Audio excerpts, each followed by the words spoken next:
할렐루야, 주 안에서 만나서 반갑습니다.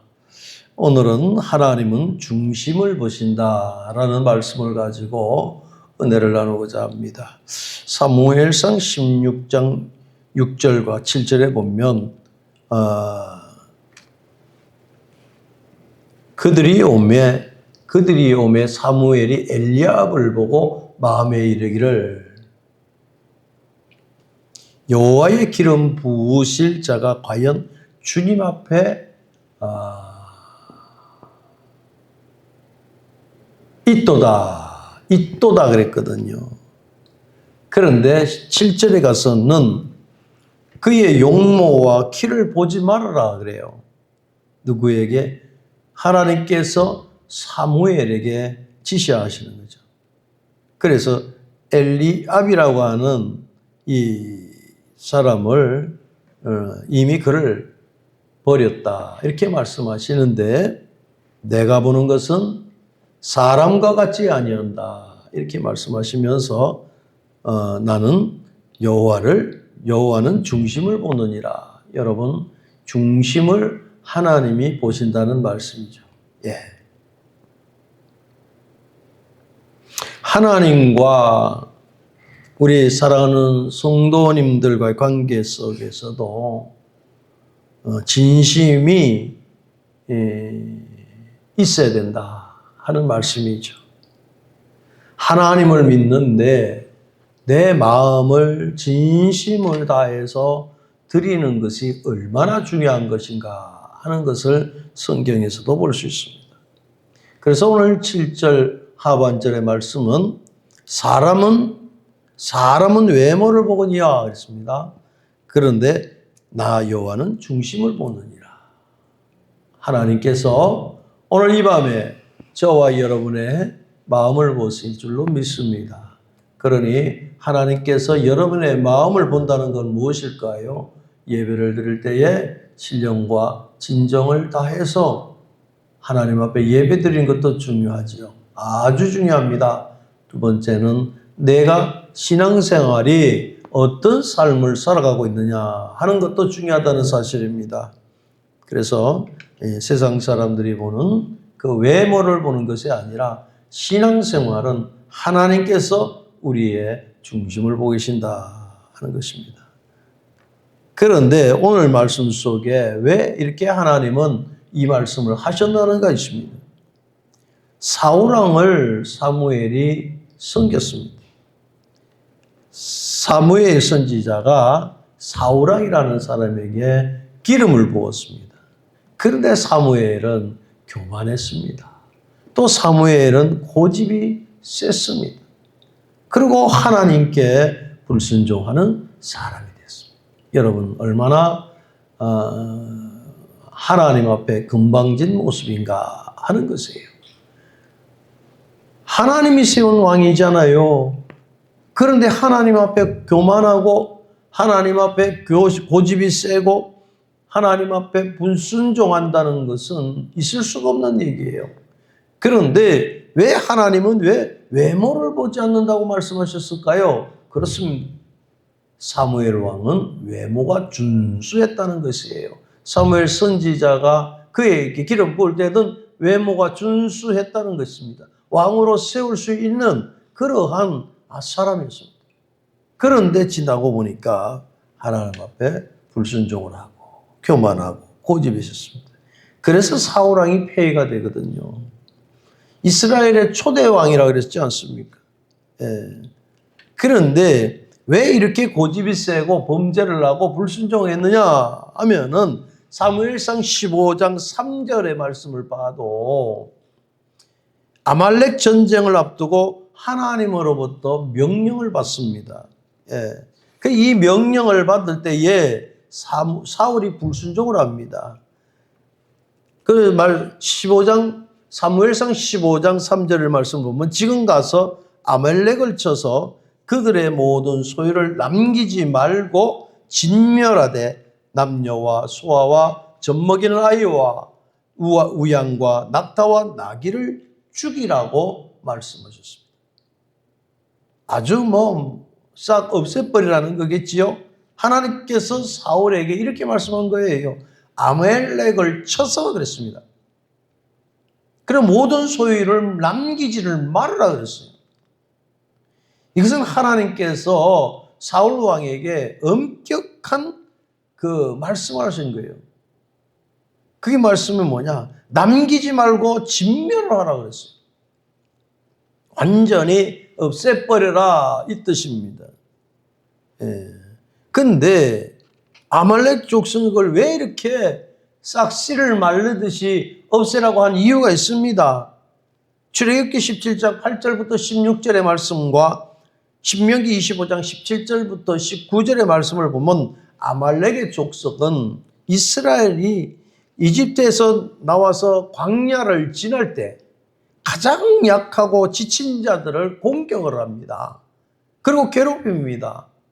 그래서 하나님은 이때에 이들의 죄악을 기억을 하셨다고 했습니다.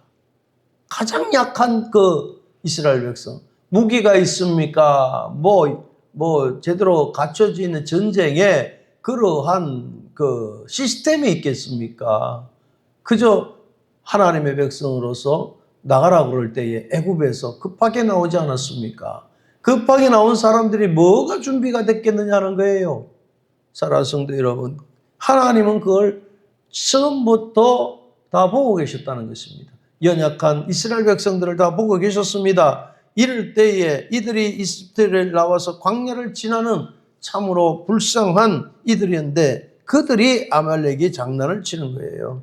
그때 하나님은 이들의 죄악을 기억하고 심판하기로 결정을 하신 것을 보면서 오늘 사무엘상 15장 3절의 말씀대로 넌 지금 가서 아말렉을 쳐서 그들의 모든 소유를 남기지 말고 진멸하되 남녀와 소아와 젖먹이는 아이와 우양과 낙타와 나귀를 죽이라고 말씀하고 있습니다.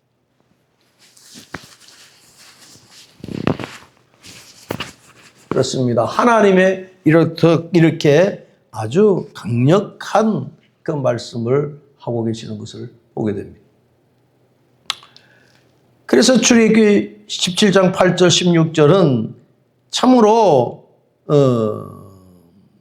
이스라엘 백성들이 에집트에서 나와 탈출한 후에 르비딤이라는 곳에 겪는 그 아말렉 전투에서 그와 하나님의 명령을 기록한 것이 있다는 사실.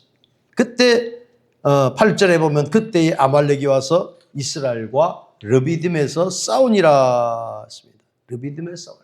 이 아말렉 족속은 이때 그 이스라엘 백성들에게 나타나서 지쳐있는 이들에게 나타나서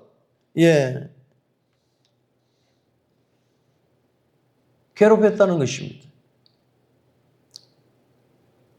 이집트에서 400여 년이라는 세월을 보내면서 노예의 삶을 살던 저들이었습니다. 그런데 그들에게 찾아와서 군사적인 이 충돌을 일으키는 이들의 모습을 봅니다. 그래서 신명기 25장 1절부터 17절부터 18절에도 말합니다. 그러니까 참으로 비겁하게 약한 자들만 골라서 공격을 하는 이 아말렉의 모습을 보고 있습니다.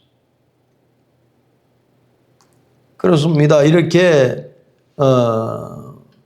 하나님께서는 모든 것을 남기지 말고 진멸을 하라. 여기서 남녀 소아와 젖먹이는 아이라고 말씀하는 것은 모든 그 인간의 생명까지도 없애라는 거죠. 우양과 낙타와 그 낙이라고 말씀했는데 모든 가축과 재산을 다 없애라고 하는 거죠. 그런데 15장 8절에 들어가서는 사울은 엄격한 하나님의 명령을 완전히 수행하지를 않아요.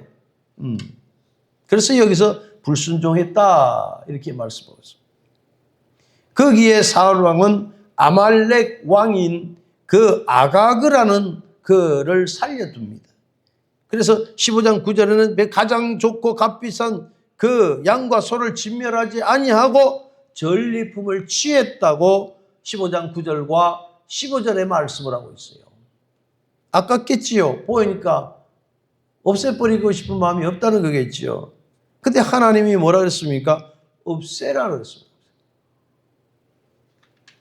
이 부분에 부분적으로 보면 사무엘 선지자도 그렇지 않습니까? 사무엘 선지자도 15장 22절의 말씀이 순종이 제사보다 낫다 이런 말씀입니다. 순종이 제사보다 낫다 하는 이 준엄한 심판을 듣게 되는 거예요. 이 사울왕은 그래서 말로가 안 좋습니다. 하나님 앞에 불순종함으로 말미암아 말로가 안 좋죠. 그래서 왕위를 잃게 되는 것을 봅니다. 그래서 오늘 이 말씀을 통해서 보면은 하나님께서는 우리에게 명을 하실 때에 완전한 순종을 원하시는 줄 알고 있습니다. 어정쩡하게 하는 게 아니에요. 하나님의 말씀은 그저 예로 순종할 뿐이라는 사실입니다. 그래서 사무엘도 사무엘상 16장 1절의 말씀을 보면 선지자 사무엘은 사울 왕을 세운 것에 깊이 참으로 슬퍼하고 하나님께서 그에게 슬픔을 멈추고 새로운 왕을 세우라고 하실 말씀이 있는 거예요. 외모로는 얼마나 중요합니까? 준수했던 사람입니다. 그런데 사무엘상 16장 1절에서는 여호와 하나님께서 사무엘에게 이르시되 내가 이미 사울을 버렸다고 그랬습니다. 그리고 이스라엘 왕이 되지 못하게 하거늘 내가 그를 위하여 언제까지 슬퍼하겠느냐. 너는 뿔에 기름을 채워가지고 내가 너를 베들레헴 사람 이세에게 보내리니 이는 내가 그의 아들 중에 한 왕을 보았느니라. 이렇게 말씀합니다. 하나님 다시 한번 실망한 사무엘 선지자에게 다시 명해서 가게 했습니다. 그래서 사무엘 선지자는 그 베들레헴으로 가게 됐고 그 유다 베들레헴에 있는 이세라고 하는 사람에게 가서 그 아들 중에 한 사람을 왕으로 세우고자 하는 그 사명을 감당하기 위해 간 것을 알게 됩니다. 그래서 사무엘이 왕의 후계자가 될 사람을 골라 베들레헴에 가서 기름을 부으려고 할 때에 누구에게 부어야 될지를 몰랐습니다. 제일 먼저 이세 집에 갔으니 장자 엘리압에게 부으면 좋겠다. 그는 키가 크고 용모가 좋고 사무엘이 볼 때도 마음에 들어서 기름을 부은다. 그런데 하나님께서 오늘 말씀 중에 뭐라 했습니까? 용모와 신장을 보지 말으라 그랬습니다. 아니 사울을 세울 때에도 준수하고 용모가 아주 좋은 그러한 사람을 왕으로 세웠는데 또 이세의 집에 와 보니까 마찬가지로 엘리압이라고 하는 사람 장자가 용모가 아주 괜찮고 그러니까 기름을 부으려고 했던 것을 봅니다. 그때 하는 말씀이 이 말씀이에요. 나의 보는 것은 사람과 같지 아니하니 사람은 외모를 보거니와 나는 여호와는 중심을 본다. 이렇게 말씀하고 있습니다. 중심을 본다. 그리고 우리가 하나님을 믿는 신앙 속에 우리 마음의 중심이 하나님을 향하고 있는 그 중심이 얼마나 귀한지 모른다는 사실입니다. 그래서 우리가 예배를 드릴 때 마음을 다하고 그러지 않습니까? 예. 그 다음에는 아미나답을 지나갈 때도 하나님께서는 얘도 아니다. 얘도 아니다. 산마를 지나게 해서도 그 아니라 그런 거예요. 이렇게 일곱을 다 하나님 얘입니까 하면서 자꾸 물어봤지만은 하나님 아니라고 말씀하고 있어요. 그래서 사무엘상 16장 11절에 들어가서 보면은 이세 아들들이 모두 사무엘 앞을 지나갔다 그랬습니다. 그래서 사무엘은 이렇게 물어봅니다. 이새에게 물어보는데 내 아들들이 다 여기에 있느냐? 왜 이렇게 물어봤을까요? 하나님께서 이새의 집에 가거라 그래 말씀합니다. 이새의 집에 가면 네가 뿔을 장만해서 기름 부은 것을 장만해서 가거라 그래 말씀했는데 그 집에 가서 쭉 자녀를 보는데 첫째부터 시작해서 아니다. 그래 물어봅니다. 다시 네 아들들이 다 여기 있느냐 물어보니까 아직 막내가 하나 남았습니다. 막내가 남았습니다. 그는 그 막내 아들은 양을 치고 있습니다. 그래서 사무엘이 그러면 그 아들을 오게 하거라 하겠습니다. 네, 그 당장 오라 그랬겠죠. 명령을 받고 아들을 오라 그랬습니다. 막내 아들을 오라 그랬지요. 그 아들 이름이 바로 다윗이라고 하는 사람입니다. 그 사무엘상 16장 2절의 말씀을 봐도 이를 보내어 그를 데려오며 그의 빛이 붉고 눈이 빼어나고 얼굴이 아름답도다. 그러면서 그 말째가 오니까 하나님 뭐라 하십니까? 여호와께서 이르시되 이가 그니 다윗이 왕이 될 사람이니 그래서 그에게 기름을 부으라는 것입니다. 하나님께서 다윗에게 당장 이 기름을 부어 이 사람이 왕이 될 것이라고 택한 것을 증명을 하라는 것이에요. 왜 그랬을까요? 사무엘상 13절 4절 보면 사울 왕이 불순종 때문에 하나님의 심판과 그 결과 폐위가 되어버렸어요. 그래서 다윗이 왕으로 선택되는 기회가 된 것입니다. 하나님의 말씀을 경솔하게 생각한 거잖아요. 하나님은 그래서 하나님 마음에 드는 사람을 구해서 세우게끔 이새의 집에 가게 된다는 것을 봅니다. 사도행전 13장 22절에도 다윗 왕을 뭐라고 하나님이 말씀하시냐 하면은 내 마음에 맞는 사람이다. 예, 내 마음에 합한 사람이다. 하나님께서 다윗을 마음에 드는 사람이다. 마음에 맞는 사람이다. 이 뜻을 말하고 있죠. 왜 그랬을까요? 왜 그렇게 했을까요? 다윗은 그 말제지만 그 집안의 제일 말제지만 아버지가 시키는 대로 나가서 양을 치는 목자였습니다. 순종을 했습니다. 그래서 하나님께서는 그 중심의 마음에 들었다는 것이에요.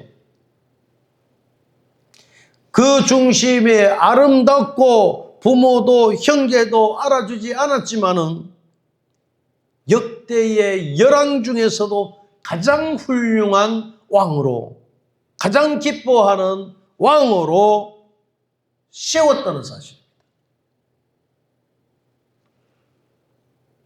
우리의 중심이 하나님 보시기에 아름답다는 것이잖아요. 또 우리의 중심이 하나님 보시기에 사랑하는 하나님의 백성이기에 오늘 저와 여러분들을 불러주신 줄로 믿습니다.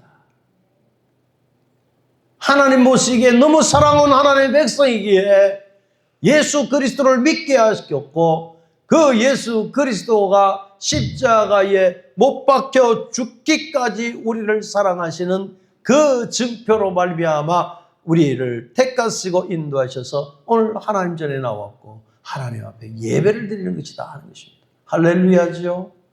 사랑하는 성도 여러분, 저와 여러분은 귀한 존재라는 것을 잊지 마시기를 바랍니다. 왜냐? 하나님의 자녀였습니다.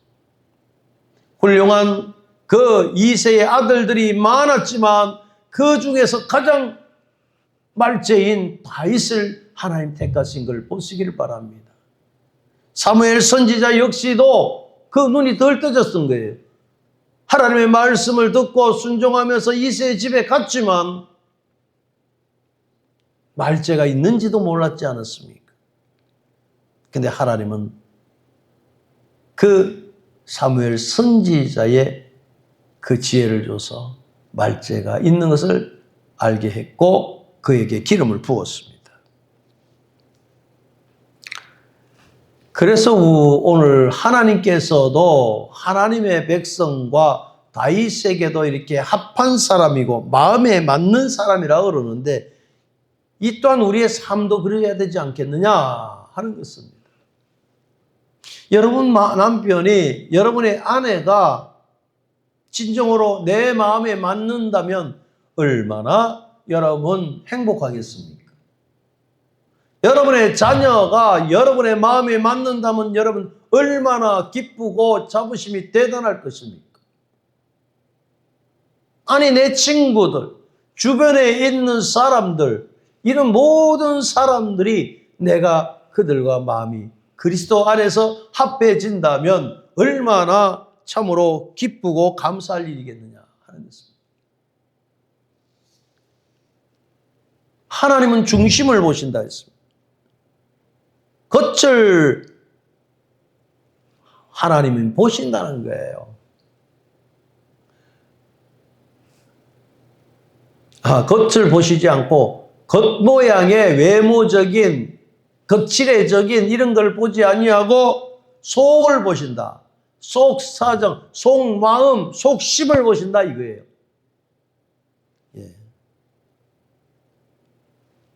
근데 우리는 반대잖아요. 대략 보면 멀끔한 거 좋아하고 치장한 거 좋아하고 그런 게 많지요. 보통 육신의 겉모양을 보고서 저 사람이 좀 뭐 같구나. 그렇게 사기꾼에게 사기를 당하는 사람들 보세요. 그때 속았습니다.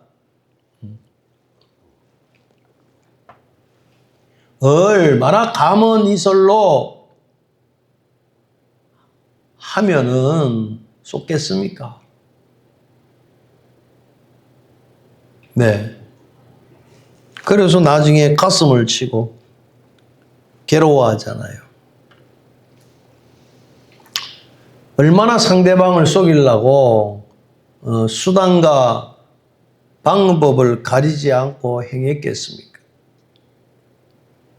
열풍기 좀 줄여요. 사랑하는 성도 여러분, 하나님은 겉모양보다 겉칠해보다 속마음을 더 귀하게 여깁니다. 물론 우리 성도들도 겉보다는 속마음이 돼야 안 되나 그런 생각이 듭니다. 물론 세상을 살아가는데 인상이 좋고 외모가 잘생긴 사람이 어떨 면은 덕을 많이 보겠지요. 예. 어떤 분이 그런 얘기를 하더라고요. 80대 노인이 탤런트인데 수사반장 할 때 맨날 사기꾼, 간첩 이런 것만 해가지고 나가니까 식당에 가서도 욕을 먹는다잖아요. 그때 당시에.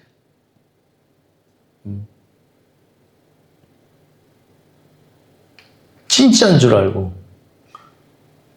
정말로 간첩같이 사기꾼같이 연기를 잘했는 실력자인데도 불구하고 그때 당시에 가면 식당에서도 욕도 하고 그랬다. 취직을 한다든가 면접을 볼 때에도 우리는 대략 보면 외모를 많이 보게 됩니다. 예, 인상을 보게 된다는 거겠지요.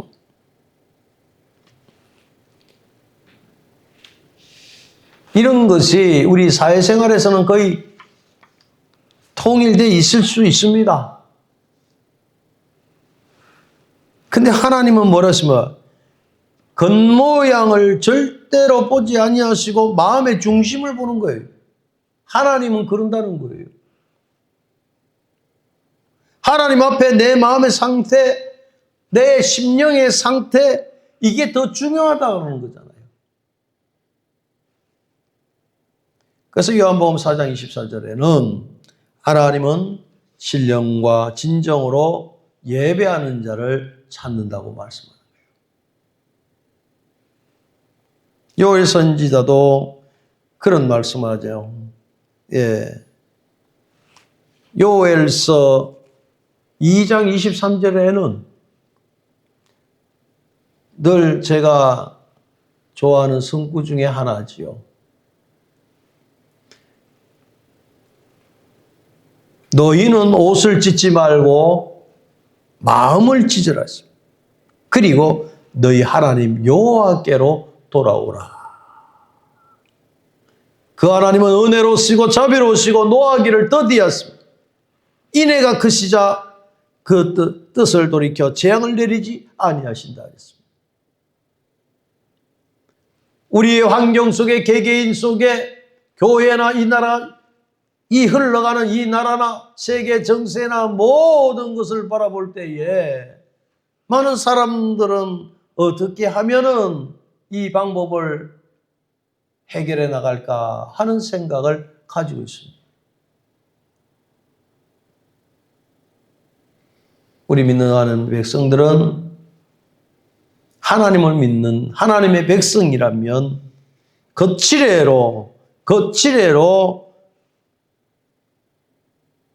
행하는 일이 아니라 마음을 찢으라는 얘기입니다. 철두철미하게 마음을 찢는다는 것입니다.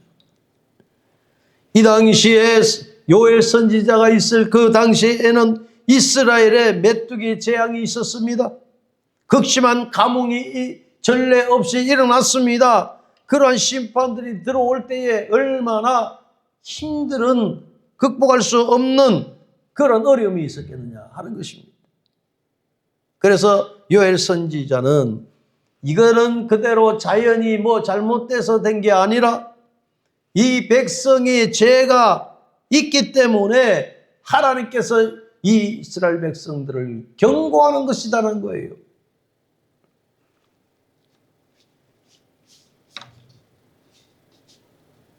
방송에는 잘 안 납니다만은 유튜브나 이런 데를 보니까 지금도 나라가 어렵다고 나라에 불만이 많고 한 사람들이 강화문에 나가가지고 막 데모를 하고 하는 것을 유튜브에서 보게 됩니다.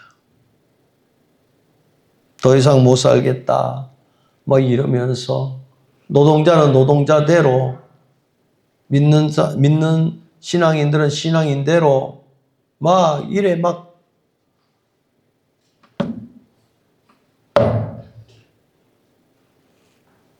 이렇게 데모를 하고 하는 걸 보게 됩니다. 여러분은 어떻게 생각합니까? 예수 믿는 사람들은 먼저 어떻게 해야 되느냐 이거예요. 나가서 데모를 막 하는 것도 중요합니다. 그러나 여러분, 하나님 앞에 마음을 찢고 기도하는 나라를 위해서도 기도하고 민족을 위해서도 기도하고 자녀를 위해서 기도하고 내 자신을 위해서도 기도하고 이게 중요하다는 것입니다. 이게 중요합니다. 깊이 깨달으시기를 바랍니다. 그 하나님은 은혜로우시고 자비로우시고 노하기를 더디하시는 하나님이라고 말씀하지 않습니까? 이스라엘 백성들이 하나님의 마음이 합하지 못했을 때에 하나님께서 진노를 내리십니다.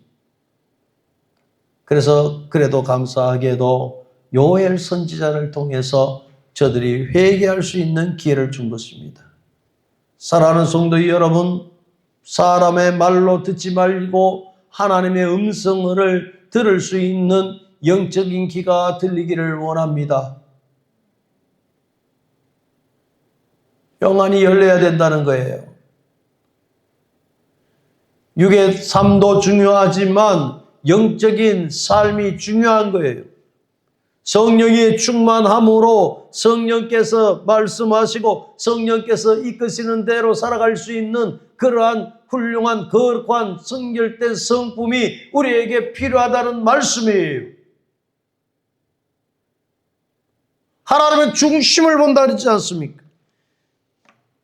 얼마나 하나님이 기뻐하시면 좋아하는 그 다윗을 사도행전 13장 22절에 내 마음에 합한 사람이라고까지 했겠느냐는 거예요. 그런 사람을 하나님 세웠어요.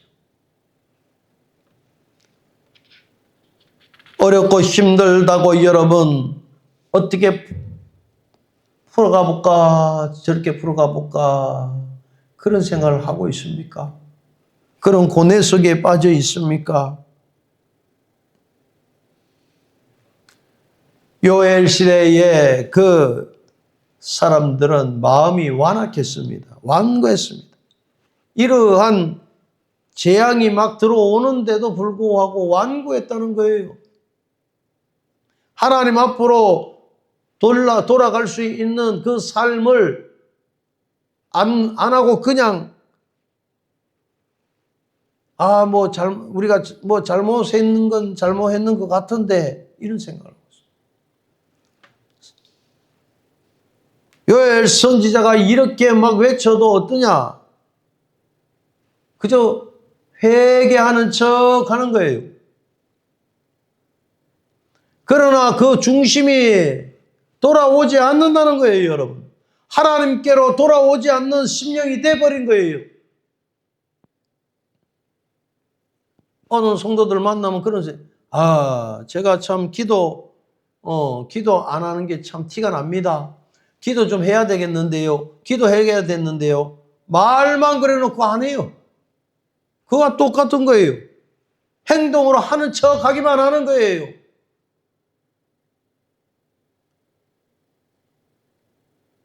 여러분, 하나님이 본다 그랬잖아요. 중심이 본다. 하나님과의 깊은 관계가 이루어지지 아니하면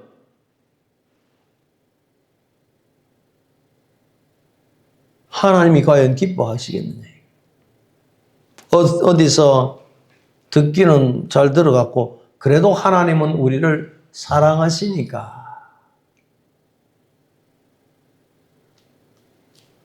거기다 적용을 많이 합니다. 적용하는 거예요. 그걸 자화자찬이라고 그러죠? 오늘 말씀을 통해서 여러분이 여기서 옷을 찢는다는 것은 외적인 보기 좋은 자기의 표현을 하는 거거든요. 어려움을 당하니까 슬픈 표현을 하고 있고 한마디로 옷을 찢는 것은 가식적인 행위라는 거예요. 가식적인 행위. 마음을 찢는다는 것은 죄로 인하여서 내가 잘못했습니다 하고 진실하게 하나님 앞에 통회하고 자복하는 것을 말씀하고 있는 거예요. 이 찢어진 마음이란 건 자신의 죄악 때문에 내가 이런 잘못을 했습니다 하고 인정하는 거예요. 하나님 앞에 납작 엎드려 하나님 앞에 무릎 꿇는 그런 자세인 것입니다. 이 자세는 바로 겸손하고 상한 심령이라고 볼 수 있는 거예요. 시편 51편 17에도 하나님께서 구하시는 제사는 상한 심령이라고 말하고 있습니다. 늘 말씀드립니다마는 사랑하는 성도 여러분, 예배를 통해서 은혜를 받지 못하고 회개를 통해서 사함받지 못하면 신앙생활은 늘 쳇바퀴 도는 식으로 성장하지 못하고 돌고 돌아버리는 것입니다. 세월만 지나가고 만다는 사실입니다.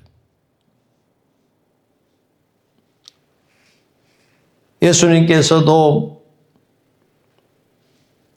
무덤을 보시고 하시는 말씀이 있었지요? 뭐라고 그랬을까요? 바리새인과 서기관들이요. 왜? 그들이 잘 믿는다고. 자부하고 살던 서기관들이나 바리새인들에게 주님이 뭐라고 했었냐면 일개 나사렛 동네의 목수가 이 당당하고 잘나가고 자부심이 강한 저들에게 회칠한 무덤 같다고 말씀합니다. 얼마나 모욕적일까요? 회칠한 무덤 같다고 말씀했을 때에 저들의 자존심이 얼마나 깎였겠어요. 바리새인들, 사두개인들이요. 한마디로 겉은 아름답게 보이지만은 그 안에는 죽은 송장의 뼈가 더러운 냄새가 가득하다는 거예요. 마태복음 23장 27절 바로 주님께서 말씀하면서 외식하는 서기관들과 바리새인들에게 말씀하고 있습니다.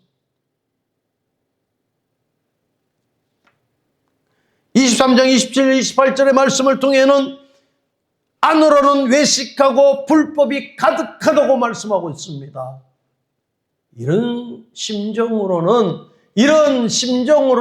예수 그리스도 앞에 나와도 변하지가 않고 썩은 송장 같은 신앙으로 살아갈 수밖에 없다는 거예요. 너희는 겉으로는 사람답게 옳게 된 걸로 보이지만 회칠한 무덤 같다는 거예요. 송장 같다는 거예요.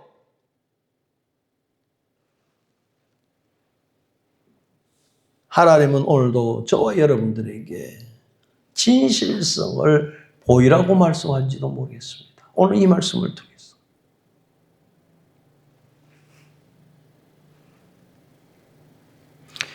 우리가 그 얼마나 하나님 앞에 진실할 것인가.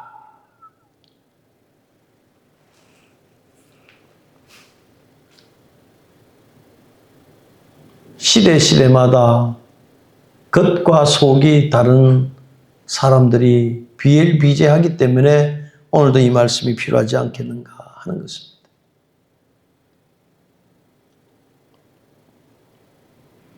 언젠가도 말씀드렸지만은 우리 교회가 어렵고 힘들 때에 하나님 예수 믿는 사람이 있지요.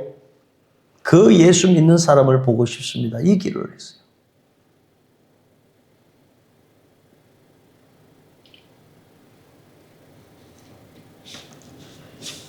요 며칠 전에는 하나님 우리 교회가 이제 12월 1일이면 마무리가 되잖아요.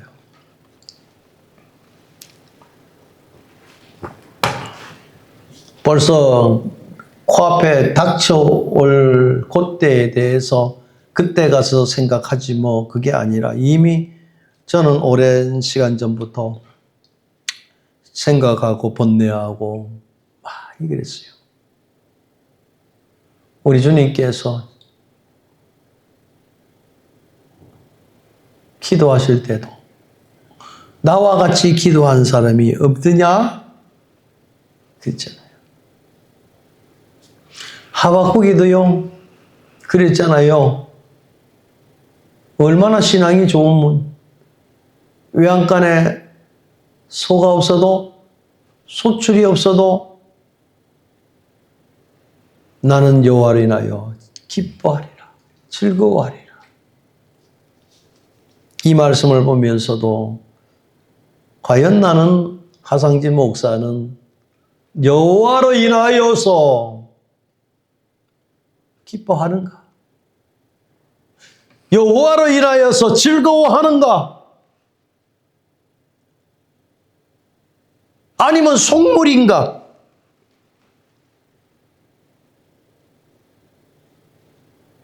많은 번뇌가 있어요. 소출이 없는데 외양간에 소가 없는데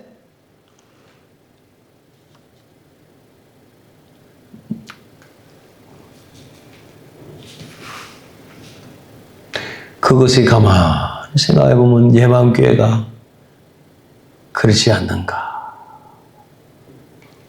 다른 건 쳐다보지 않고 우리 예맘교회만 쳐다봐도 하나님께서 많은 주의 종들과 성도들을 통해서 아름다운 성전을 주셨는데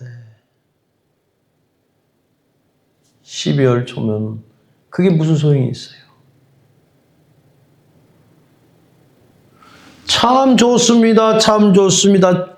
칭찬과 격려의 말씀을 많은 사람들이 받았는데 2년이라는 시간이 지난 다음에 그 다음에는 뭔가라는 생각이 드는 거예요.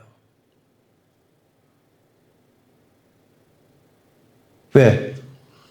주인과의 조건이 있기 때문에.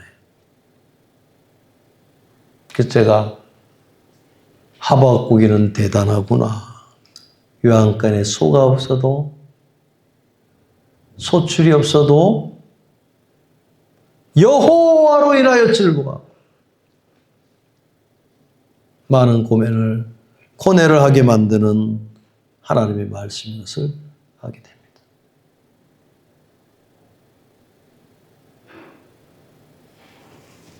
사랑하는 성도 여러분, 그러면서 제가 기도를 했습니다. 하나님께서 저를 오동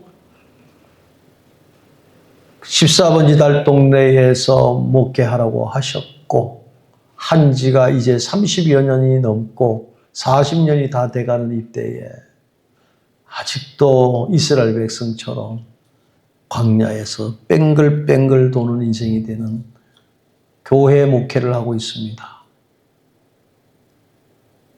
성전을 이렇게 다니면서 이렇게 빙빙 돌면서 하나님, 목회 경력은 많은데 아직도 늘 옮겨야 되는 이러한 목회를 하고 있지 않습니까?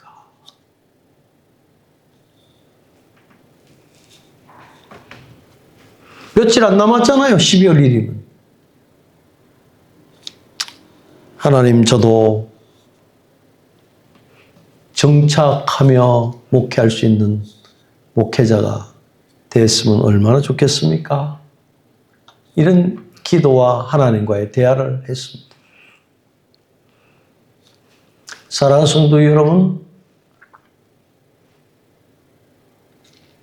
하나님은 중심을 본다 그랬어요.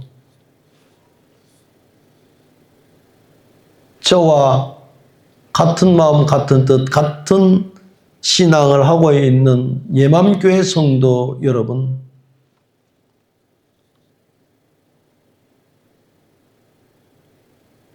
하나님 중심을 보시는 그 신앙으로 나가기를 원합니다. 다니엘이라는 사람은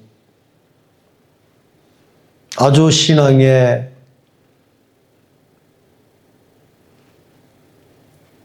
변함없는 다니엘을 볼 수 있습니다.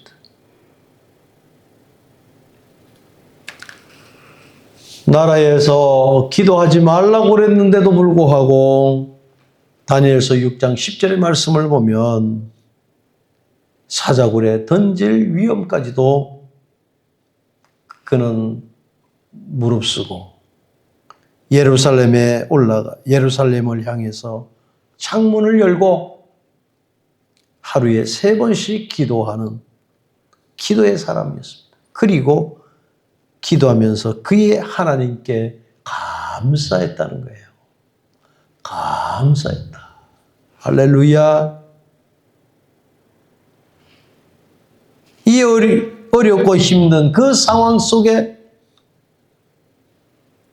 예루살렘을 향하여 창문을 열어놓고 하나님 앞에 하루에 3번씩 기도하면서 감사하는 기도였어요. 그러지 아니하고선 그런 짓을 하면 사자굴 속에 집어넣어서 죽이겠다고 하는 그 위험이 도사리고 있습니다.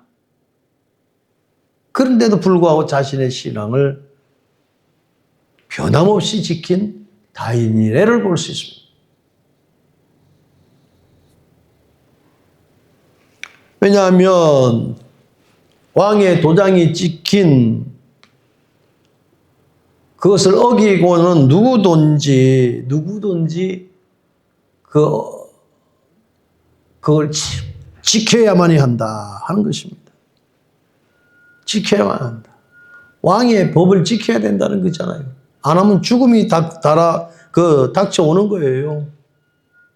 그런데 다니엘은 세상의 법을 따르는 것이 아니라 하나님의 법을 따랐습니다. 하나님의 법을 따랐습니다. 그래서 윗방에 올라가 예루살렘을 향해서 창문을 향하고 기도했던 사람입니다.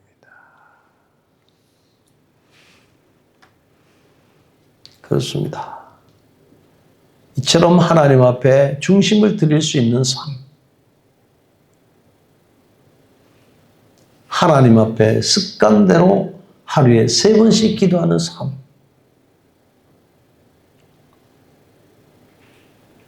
환경에 어려움이 오고 그에게 죽음이라는 것도 들어왔지만은 다니엘은 하나님 앞에 감사하는 마음으로 기도했던 사람입니다. 그의 하나님께 감사했다 했습니다.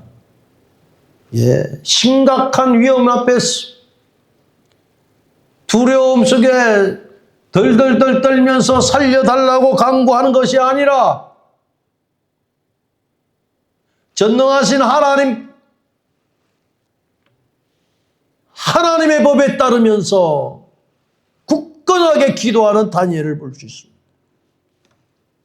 오늘날 신앙 속에 보면 많은 사람들이 수양보들처럼 휘청휘청 이리저리 흔들리고 있습니다. 그러다 보니까 많은 개신교 사람들이 이단에 넘어가고 있습니다. 나만 안 넘어가면 되지. 미워가는 영들이 와서 사바사바 하면 넘어갑니다. 행신역 앞에는 대놓고 어머니의 하나님을 아십니까? 하면서 뻔뻔스럽게도 유혹을 하고 있습니다. 사랑하는 성도 여러분, 믿음이 뭘까요?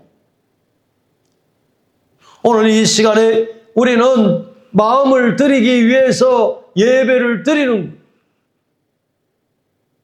하나님은 중심을 보신다고 했습니다. 그 중심이 교회를 향하고 그 중심이 내 신앙을 향하고, 그럴 때 마음이 뜨거워져야 되는 거예요. 다니엘은 자기 고국 예루살렘을 향해서 하루에 3번씩이나 기도한 거예요. 여러분은 어느 교회를 다니고 있습니까? 여러분의 몸된 교회는 어디라고 생각합니까? 마음의 중심을 성전에 두시고 하나님 앞에 기도하는 사람이 되어야 됩니다.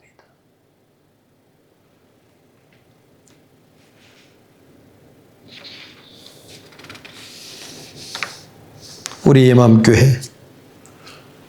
예맘교회 교우들을 하나님께서 보실 때에 오늘 다윗을 선택한 것처럼 합한 사람이다.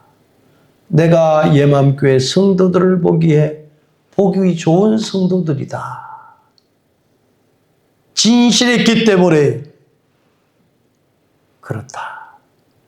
예맘교회에 나와서 충성한 걸 하나님께서 보셨다. 예맘교회를 위해서 기도하는 것을 하나님이 보셨다. 봉사하는 것을 하나님이 보셨다. 내 마음에 합한 자다. 계시록 2장 10절의 말씀을 우리는 기억해야 될 줄로 믿습니다. 네가 죽도록 충성하라. 그리하면 내가 생명의 면류관을 주라고 말씀했습니다. 에베소 6장 24절에도 우리 주 예수 그리스도를 변함없이 사랑하는 모든 자들에게 은혜가 있을지어다고 말씀합니다. 사랑하는 성도 여러분, 주님께서 바리새인들과 사도들에게 회칠한 무덤이라고 지적한 것처럼 오늘 우리에게는 주님 앞에 합한 자가 되어야 될 줄로 믿습니다. 충성된 자가 되어야 될 줄로 믿습니다. 우리의 충성심이 하늘을 향하고 하늘을 닿을 수 있는 신앙이 되시기를 원합니다. 하나님 앞에 바로 살기를 원합니다.